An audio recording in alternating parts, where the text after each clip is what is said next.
새벽 4시에 복수. 한 어머니의 35억 교훈. 창피하게 굴지 마. 이 한마디가 28억 원짜리 재산을 하루아침에 날려버릴 줄 그 누가 알았을까. 68세 윤정희의 인생에서 가장 잔인한 순간이었다. 40년간 새벽 4시마다 일어나 차가운 시장 바닥에서 생선을 팔며 아들을 키운 한 어머니의 복수가 지금부터 시작된다. 2024년 11월 14일 새벽 4시. 알람이 울리기도 전에 윤정희는 눈을 떴다. 68년 인생, 그중 40년을 새벽 4시에 시작해온 몸이 시계보다 정확했다. 침대 옆 작은 탁자 위에는 며느리 수진의 생일을 알리는 달력이 놓여 있었다. 35살이네. 정희는 부엌으로 향했다. 오늘은 특별한 날이었다. 며느리를 위한 특별한 선물을 준비할 예정이었거든.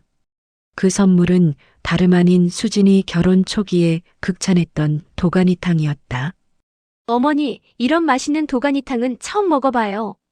3년 전 수진이 했던 그 말이 아직도 귀에 선했다. 그때 수진의 환한 미소를 다시 보고 싶었다. 요즘 며느리가 시어머니를 대하는 태도가 예전 같지 않다는 것을 정희는 눈치채고 있었다. 하지만 그녀는 그것을 며느리 탓으로 돌리지 않았다. 아마 자신이 더 잘해야겠다고 생각했을 뿐이다.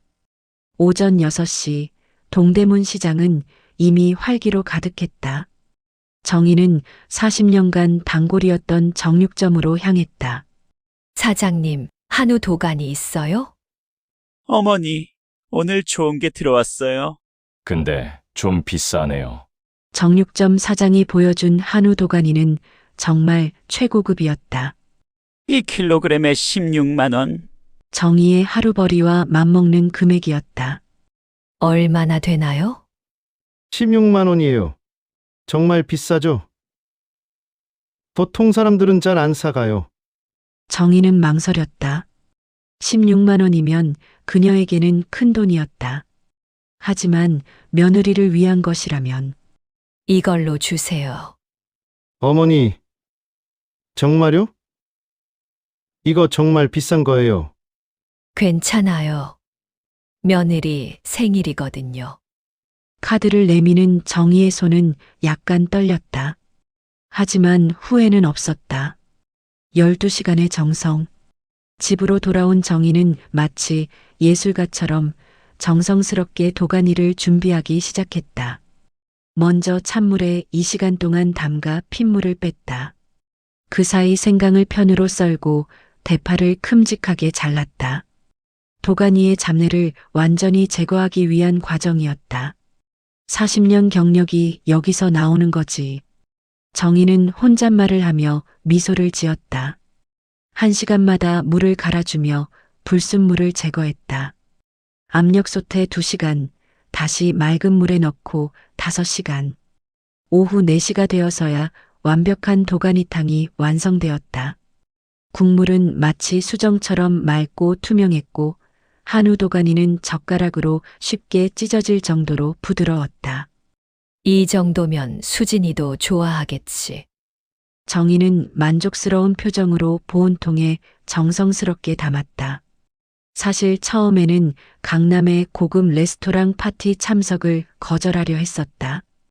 평생 시장에서 살아온 자신에게는 어울리지 않는 자리라고 생각했기 때문이다. 하지만 아들 준호의 간청에 못 이겨 참석하기로 했고 빈손으로 갈 수는 없어서 며느리가 좋아했던 도가니탕을 준비한 것이었다. 오후 5시 30분 청담동 르시엘. 고급 레스토랑 르시엘의 프라이빗 다이닝룸은 마치 궁전 같았다. 화려한 샹들리에가 수정처럼 반짝이고 테이블마다 놓인 꽃꽂이는 하나하나가 예술품이었다. 수진의 친구들과 직장 동료들이 모두 모여 있었는데 하나같이 명품 옷차림의 강남 엘리트들이었다. 정희는 입구에서부터 주눅이 들었다. 15만 원 주고 산 정장이 갑자기 초라해 보였고 손에 든 보온통이 이곳과 전혀 어울리지 않는 것 같았다. 안녕하세요. 수진이 어머니세요? 수진의 친구 하나가 인사를 건넸다. 정희는 어색하게 고개를 숙였다. 어머니 여기 앉으세요. 수진이 구석 테이블을 가리켰다. 정희는 그 자리로 걸어가면서 사람들의 시선을 느꼈다. 호기심 어린 눈빛, 약간의 당황, 그리고 묘한 거리감, 모멸의 순간. 수진아, 정희가 며느리를 불렀다. 수진이 친구들과 대화를 멈추고 다가왔다. 내가 좋아하던 도가니탕 끓여왔어.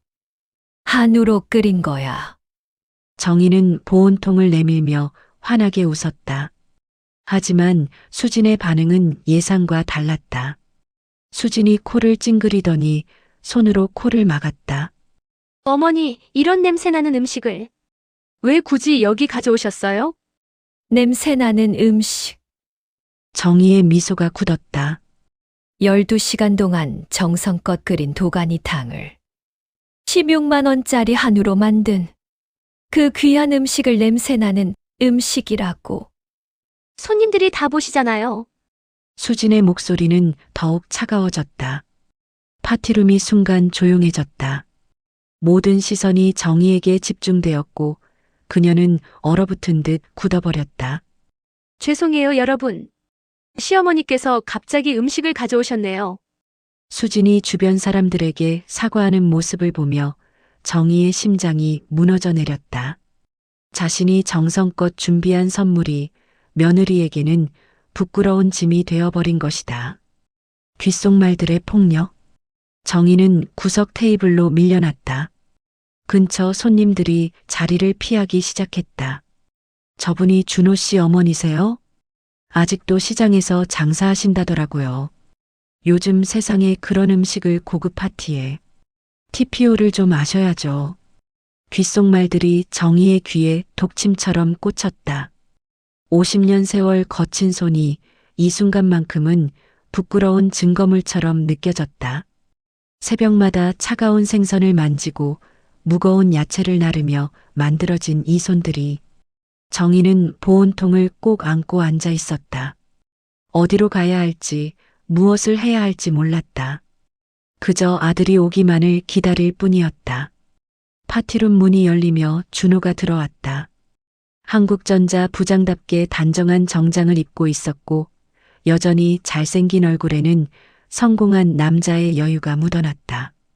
정희는 아들을 보는 순간 마치 구세주를 만난 것처럼 얼굴이 환해졌다.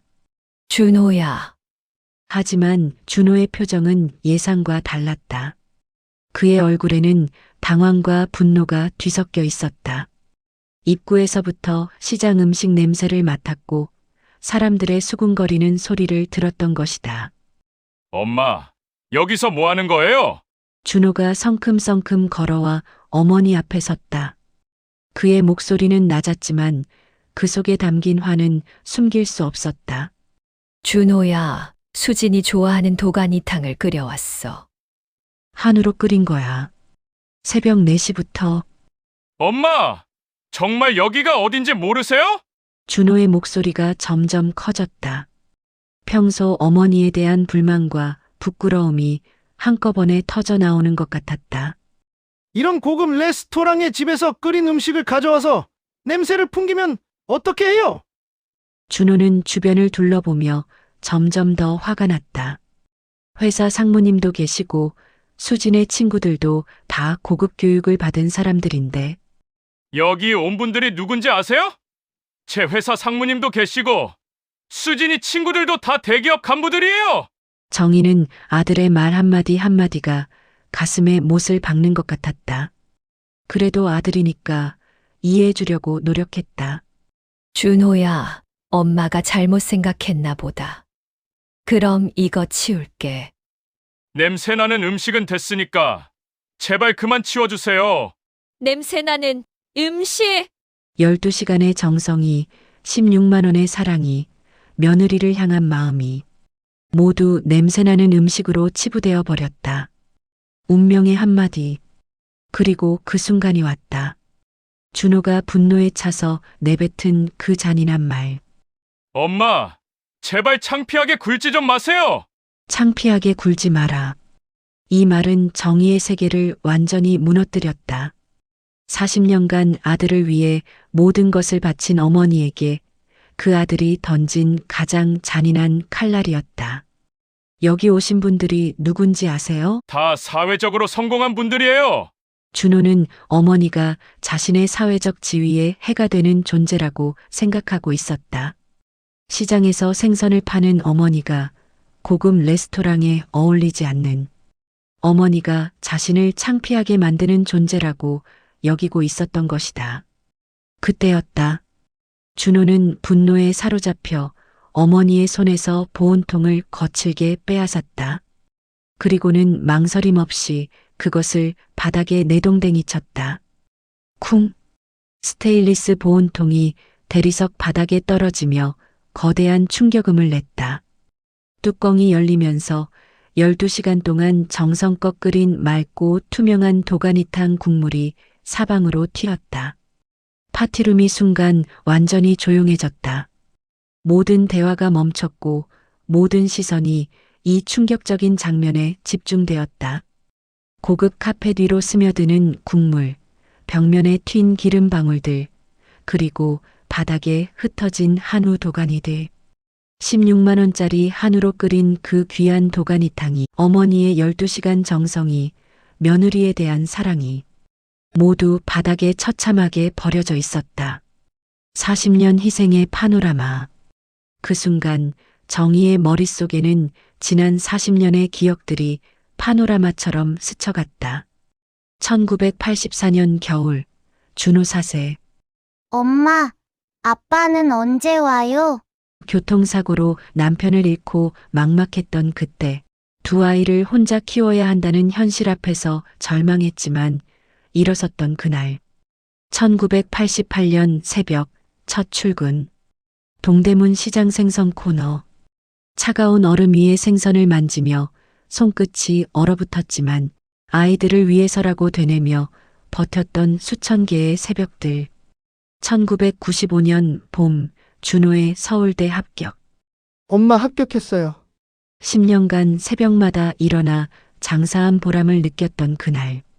준호를 안고 눈물을 흘리며 우리 아들이 최고야라고 말했던 그 순간. 모든 기억이 한순간에 무너져 내렸다. 그리고 새로운 깨달음이 찾아왔다. 40년을 뭘 위해 살았지? 새로운 윤정희의 탄생. 바닥에 흩어진 도가니탕을 바라보며 정희는 온몸을 떨었다. 분노도 슬픔도 아닌 깊은 절망감이었다. 하지만 그 절망 속에서 새로운 무언가가 태어나고 있었다. 정희는 천천히 고개를 들었다. 그녀의 눈에는 더 이상 눈물이 아니라 타오르는 분노의 불길이 있었다. 준호야! 정희의 목소리는 달라져 있었다. 40년간 한 번도 들어본 적 없는 서늘한 음성이었다. 내가 지금 바닥에 버린 건 그냥 음식이 아니야. 내 어미의 40년 마음이야. 준호는 어머니의 달라진 목소리에 당황했다. 엄마, 지금 상황을 생각해 보세요. 닥쳐! 정희의 한마디에 파티룸이 얼어붙었다. 그 누구도 감히 말을 할 수 없었다. 40년 희생의 정산. 정희는 자리에서 일어났다. 40년 동안 손이 꽁꽁 얼어도 새벽마다 일어나 생선을 다듬고 무릎이 아파도 앉아서 나무를 다듬으며 너를 키웠다. 내 아버지 교통사고로 죽고 혼자서 너를 키우겠다고 악을 쓰며 살아왔다. 내가 번 돈으로 내 건물 사주고 내 아파트 사주고 내 카페까지 차려줬다. 총 30억 원! 그 모든 게 내 피와 땀으로 만든 거야. 정희는 바닥에 흘러내린 국물을 발로 밟으며 단호하게 말했다. 그런데 오늘 내가 한 짓을 보니까 알겠더라. 내가 너에게 준 게 아니라 잠시 맡겨둔 것뿐이었어. 이제 다시 가져가겠다. 이자까지 포함해서. 다음 날 정희는 30년간 단골이었던 장민수 변호사를 찾아갔다. 정희 씨, 준호가 정말 그렇게 말했다고요? 장 변호사도 충격받은 표정을 지었다. 정희와 준호를 모두 아는 그였기에 더욱 놀라운 일이었다. 차용금 반환 청구 소송을 제기하겠습니다. 30억 원을 증여가 아닌 차용으로 법적 구성하는 거예요. 그럼 이자까지 받을 수 있나요? 네, 법정이율로 계산하면 총 35억 원 정도 청구할 수 있습니다. 정희는 고개를 끄덕였다. 이제 되돌릴 수 없는 강을 건너는 것이었다. 일주일 후 준호는 법원에서 날아온 소장을 받았다. 차용금 반환 청구의 소. 피고 윤준호는 원고 윤정희에게 35억 원을 지급하라. 여보, 이게 뭐야? 수진도 소장을 보고는 기겁했다. 차용금 35억 원. 시어머니가 미치신 거 아니야? 하지만 이것은 시작에 불과했다. 정희는 동시에 가압류를 신청했고 준호 명의의 모든 재산이 동결되었다. 건물, 아파트, 카페, 모든 계좌까지. 계좌 동결로 준호 부부의 일상이 무너지기 시작했다. 카페 직원들 월급을 주지 못해 5명 중 4명이 그만뒀고 아파트 관리비와 공과금이 모두 연체되었다.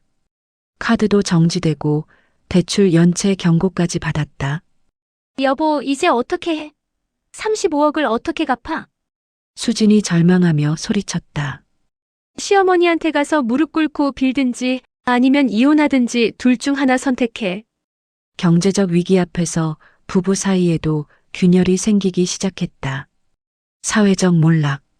소송 소식은 곧 강남 사교계와 준호의 직장에도 퍼졌다. 준호 씨 어머니가 35억 소송 걸었다더라. 가족끼리 소송까지 가면 정말 심각한 거지. 얼마나 못됐으면 어머니가 그럴까? 사람들의 시선이 달라졌고 친구들도 하나둘 거리를 두기 시작했다. 회사에서도 승진이 무산되고 준호는 점점 고립되어 갔다. 첫 재판의 날. 2024년 12월 15일 서울중앙지방법원. 그동안 가족으로만 만났던 모자가 법정에서 마주 앉았다. 준호는 한 달 사이에 10kg은 빠진 초췌한 모습이었다. 수진도 절망감이 가득한 얼굴이었다. 반면 정희는 차분하고 단호했다. 원고 윤정희는 지난 20년간 피고에게 총 30억 원을 대여했습니다. 하지만 피고는 배은망덕한 행위를 하며 차용금 반환을 거부하고 있습니다. 장 변호사의 주장에 피고 측은 모자간의 자연스러운 증여라고 반박했다. 30억 원이라는 거액을 무조건 증여했다는 것이 상식적으로 납득됩니까? 정의의 증언. 재판의 하이라이트는 정의의 증언이었다. 아들이 안정적으로 살 수 있도록 도와주려는 것이었습니다. 하지만 소유권을 완전히 포기한 것은 아니었어요. 언젠가는 제가 도움이 필요할 때 돌려받을 생각이었습니다. 그것이 부모 자식 간의 도리라고 생각했거든요. 그런데 피고의 태도는 어땠습니까? 저를 창피하다고 했습니다. 정의의 목소리가 떨렸다. 40년간 정성껏 키운 아들이 제가 12시간 동안 끓여간 음식을 바닥에 던지며 창피하다고 했어요. 법정이 조용해졌고 준호는 고개를 숙이고 울고 있었다. 25억 승소 판결. 한 달 후 1심 판결이 나왔다. 원고 일부 승소. 피고는 원고에게 25억 원을 지급하라. 판결문은 명확했다. 모자간의 정을 고려하더라도 수증자의 배은망덕한 행위는 용납될 수 없다. 30억 원이라는 거액을 무조건적 증여로 볼 수는 없으며 피고의 원고에 대한 태도는 사회 통념상 용납하기 어렵다. 무릎 꿇은 아들. 판결 이후 준호는 어머니 집 앞에서 무릎을 꿇었다. 겨울비가 내리는 추운 날이었다. 엄마, 죄송합니다. 정말 죄송합니다. 이번에는 정희가 문을 열어주었다. 이제야 정신이 들었니? 엄마, 제가 너무 잘못했어요. 평생이 걸려도 갚겠습니다. 준호의 눈에는 진심 어린 후회가 가득했다. 그는 정말로 변해 있었다. 6개월 후 정희는 놀라운 결정을 내렸다. 25억 중에 20억을 다시 돌려주겠다. 엄마, 정말요? 이제 진짜로 주는 거야. 하지만 조건이 있어. 무슨 조건이든 지키겠습니다. 첫째, 매주 한 번씩은 꼭 만나자. 둘째, 내가 해준 음식은 감사하게 받아 먹어라. 셋째, 다시는 나를 창피해하지 마라. 준호는 눈물을 흘리며 고개를 끄덕였다. 정희는 남은 5억 원으로 정인의 도가니탕 전문점을 열었다. 첫날부터 손님들이 줄을 섰다. 여기 사장님이 아들한테 소송 걸어서 이기신 분이시죠? 대단하세요. 무조건 퍼주기만 하면 안 된다는 교훈을 얻어갑니다. 정희의 식당은 곧 유명해졌다. 단순히 음식이 맛있어서가 아니라 그녀의 이야기 때문이었다. 2025년 11월 14일 수진의 36번째 생일. 1년 전과 똑같은 날이지만 모든 것이 달라져 있었다. 이번에는 정희의 식당에서 조촐한 파티를 열었다. 화려한 강남 레스토랑이 아닌 어머니의 손맛이 담긴 따뜻한 공간에서 엄마, 도가니탕 주세요. 세상에서 제일 맛있는 그 도가니탕이요. 우리 아들 많이 드셔. 정희는 정성껏 끓인 도가니탕을 아들 앞에 놓았다. 이제 아들이 감사한 마음으로 받았다. 엄마, 정말 맛있어요. 세상에서 제일 맛있어요. 그래, 천천히 많이 드시오. 복수는 끝났다. 하지만 더 중요한 것이 시작되었다. 서로를 존중하는 진정한 가족 관계가. 수진도 변했다. 시어머니에게 진심으로 사과하고 예전보다 훨씬 가까워졌다. 어머니, 그때 정말 죄송했어요. 이제는 정말 감사해요. 이제 됐어. 우리 진짜 가족이니까. 정희는 만족스러운 미소를 지었다. 때로는 사랑하는 사람에게 교훈을 주는 것도 사랑이라는 것을 깨달았다. 그리고 아들에게 가장 값진 선물을 주었다. 어머니를 존중하는 마음을. 이제 정희의 식당은 많은 사람들이 찾는 명소가 되었다. 음식을 먹으러 오는 사람들도 있지만 정희의 이야기를 듣고 깨달음을 얻으러 오는 사람들도 많았다. 사장님, 어떻게 그런 용기를 내셨어요? 젊은 며느리 하나가 물었다. 용기가 아니었어요. 그냥 더 이상 참을 수 없었을 뿐이에요. 정희는 웃으며 답했다. 가족이라고 해서 무엇을 해도 괜찮은 건 아니에요. 가족이기 때문에 더욱 서로를 존중해야 하는 거죠. 그렇게 윤정희의 복수는 끝이 났다. 하지만 그것은 진정한 가족의 시작이었다. 희생과 헌신만이 아닌 상호 존중과 감사로 이루어진 진정한 가족 관계의 시작이었다. 새벽 4시에 시작된 사랑이 절망을 거쳐 마침내 진정한 사랑으로 완성된 것이다. 때로는 가장 큰 사랑이 가장 큰 용기를 필요로 한다는 것을 윤정희는 68년의 인생 끝에서 깨달았다. 그리고 그 깨달음은 많은 사람들에게 전해져 가족의 의미를 다시 한번 생각하게 만들었다. 진정한 가족은 무조건적인 희생이 아니라 서로에 대한 존중에서 시작된다는 것을, 때로는 사랑하는 사람에게 교훈을 주는 것도 사랑이다. 정희 할머니는 40년간의 희생 끝에 그 진리를 깨달았다. 그리고 아들에게 가장 값진 선물을 주었다. 어머니를 존중하는 마음을. 정희 할머니처럼 뒤늦게 후회하기 전에 지금 우리가 소중한 사람들에게 더 잘해야 한다는 걸 모두가 깨달았으면 좋겠습니다. 여러분의 구독과 좋아요가 더 많은 스토리를 만드는데 힘이 됩니다. 감사합니다.